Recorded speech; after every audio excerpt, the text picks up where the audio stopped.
Hi friends, எல்லோருக்கும் good morning. இன்றைக்கி வந்து வியாழக்கிழமைங்க. நான் எங்கள் ஊரில் காலையில் எழுந்திரிச்சோன்னே இப்படி தாங்க இருக்குது. ரொம்ப அப்படியே மூடுனா மாதிரி தான் இருக்குங்க. ஒவ்வொரு வீடு அடுத்த வீடு கூட நமக்கு தெரியாது, அந்த மாதிரி மிஸ்ட் மூடிட்டுருக்குங்க காலையில் எழுந்திரிச்ச உடனே. நேற்றாவது கொஞ்சம் பரவாயில்ல, காலையில் கொஞ்சம் வெளிச்சமாக தெரிஞ்சது. அதுக்கப்புறம் டல்லாக ஆகிட்டு அப்புறம் நைட் ஃபுல்லாக தான் மழையாக இருந்ததுங்க. இன்றைக்கி வந்து ஃபுல்லாகவே காலையில் எழுந்திரிச்சோடனே ரொம்ப டல்லாக தான் இருக்குங்க. அதுக்கப்புறம் 1 மணிக்கு அப்புறம் வந்து அப்படியே லைட்டாக நிறையா மழை வந்துருச்சுங்க. சாயந்தரம் ஈவினிங் கிட்டத்தட்ட ஒரு 5 மணி வரைக்கும் நல்லா மழை தாங்க. உங்கள் ஊர்லலாம் இன்றைக்கி வந்து கிளைமேட் எப்படி இருக்குதுன்னு சொல்லிவிட்டு மறக்காமல் கமெண்ட் பாக்ஸில் கமெண்ட் பண்ணுங்கள். பாருங்கள், இந்த மாதிரி தான் இருக்குங்க. ரொம்ப குளிர் வேறு, நல்லா மழையும் வேறுங்க. ஆனால் எங்கள் நீலகிரி மோஸ்ட்டாக எல்லா ஊர்லேயும் இதே மாதிரி தான் கிளைமேட்டுன்னு சொன்னாங்க. ஸோ உங்கள் ஊர்லலாம் எப்படி இருக்குதுன்னு சொல்லி மறக்காமல் கமெண்ட் பாக்ஸில் கமெண்ட் பண்ணுங்கள். இன்றைக்கி வந்து நாங்கள் காலையில் வந்து என்ன டிஃபன் செஞ்சோம், அப்புறம் மத்தியானம் என்ன லஞ்ச் சாப்பிட்டோங்கிறத இந்த வீடியோவில் பார்க்கலாம். ஸோ வாங்க வீட்டுக்குள்ளே போய் பார்க்கலாம்.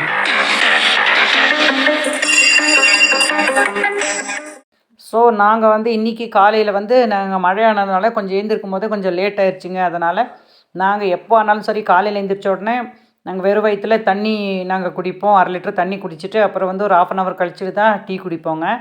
இன்றைக்கி வந்து நாங்கள் டயட்டு ஃபாலோ பண்ணுறதுனால சாப்பாடு இதெல்லாம் வேறு எதுவுமே சாப்பிட்றது, அதனால இன்றைக்கி வந்து கருப்பு சுண்டல் தாங்க. கருப்பு சுண்டல் வந்து அம்மா ரெடி பண்ணி வச்சுருக்காங்க. நாங்கள் டீ குடிக்கிறதுக்கு பதிலாக டீயோடு இதையே சாப்பிட்றலான்னு சொல்லிட்டு சாப்பிட்டோங்க. இன்றைக்கி காலையில் என்ன எழுந்திருக்கும் போது கொஞ்சம் லேட் ஆனதுனால, இல்லாட்டி ஃபஸ்ட்லேயே டீ குடிச்சிட்டு அப்புறம் கொஞ்சம் நேரம் கழிச்சிட்டு தான் இது சாப்பிடுவோம். இன்றைக்கி என்ன பண்ணோன்னா டீ கூடவே இதை சாப்பிட்டோங்க. காலையில் டிஃபன் ஆயிடுச்சு. அப்புறம் வந்து மத்தியானம் லன்ச் என்ன சாப்பிட்டோங்கிறத பார்க்கலாம் வாங்க. ஸோ நான் வந்து டயட் ஃபாலோ பண்ணுறேன்னு சொல்லும்போது ஒரு சப்ஸ்கிரைபர் என்ன சொல்கிறாருன்னா, நான் உங்கள் பையன் மாதிரி லீன் ஆகுங்க, நீங்கள் குண்டாக இருக்கீங்க போல் அப்படி இப்படின்னு சொல்கிறாரு. நான் வந்து ரொம்ப குண்டெல்லாம் இல்லைங்க. என் மகனுக்கு வேண்டி தான் நான் இந்த மாதிரி ஒரு டயட் எடுத்து அவனும் அந்த மாதிரி சாப்பிடுவாங்கிறதுக்காக தான் அந்த மாதிரி நான் டயட் ஃபாலோ பண்ணுறேன்னு சொன்னேங்க. ஏன்னா அவனை வந்து சாப்பிட வைக்கிறதுக்கே ரொம்ப கஷ்டம். அதனால தான் இந்த மாதிரி பண்ணால் அவன் கூட நானும் சாப்பிட்டா அவனையும் சாப்பிட வைக்கலாங்கிறதுக்காக தான் அந்த மாதிரி சொன்னேங்க.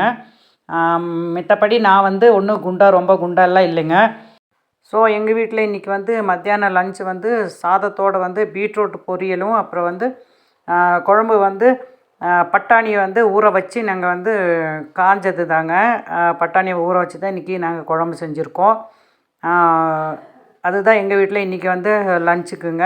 உங்கள் வீட்டிலலாம் என்ன பிரேக்ஃபாஸ்ட்டோ அப்புறம் லன்ச் சாப்பிட்டீங்கிறத மறக்காமல் கமெண்ட் பாக்ஸில் கமெண்ட் பண்ணுங்கள். ஸோ இந்த வீடியோ உங்களுக்கெல்லாம் பிடிச்சிருக்குன்னு நினைக்கிறேன்.